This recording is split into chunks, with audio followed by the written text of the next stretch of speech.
Malédiction, 480 morts en une semaine au large des côtes du Sénégal. Et c'est pas fini. Barça ou Barsac, Hambourg, un bateau explose et fait 150 morts de plus. Triste, une jeunesse désespérée. La faute à qui? À une politique injuste selon Guy Marius Sagnan. Marche silencieuse, le collectif 480 et les Sénégalais dans la rue, ça suffit. Malédiction, la maladie des pêcheurs. Une mystérieuse maladie de la peau attend des centaines de pêcheurs. 300 pêcheurs reviennent de mer avec des lésions. Cette maladie aurait une origine toxique selon Diouf Sarr. Et oui, nos ressources halieutiques à la source des maux. Licence de pêche signée à la légère. Accord de pêche est scandaleux. Le Forum civil milite pour une transparence et une meilleure gestion du secteur de la pêche. Des pêcheurs malades privés de revenus, triste constat. Malédiction,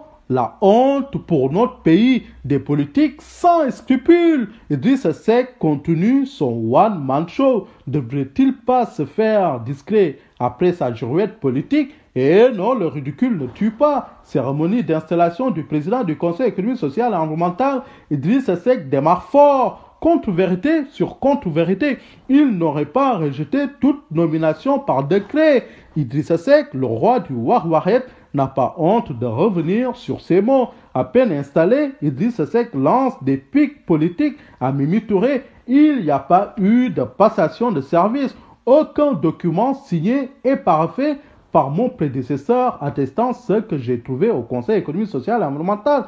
Réponse du berger à la bergère. Le problème, c'est qu'il est resté longtemps sans travailler et les procédures ont beaucoup évolué. Attaque Mimi Touré, un duel sans fin entre Mimi Touré et Idrissa Seck pendant que le peuple souffre.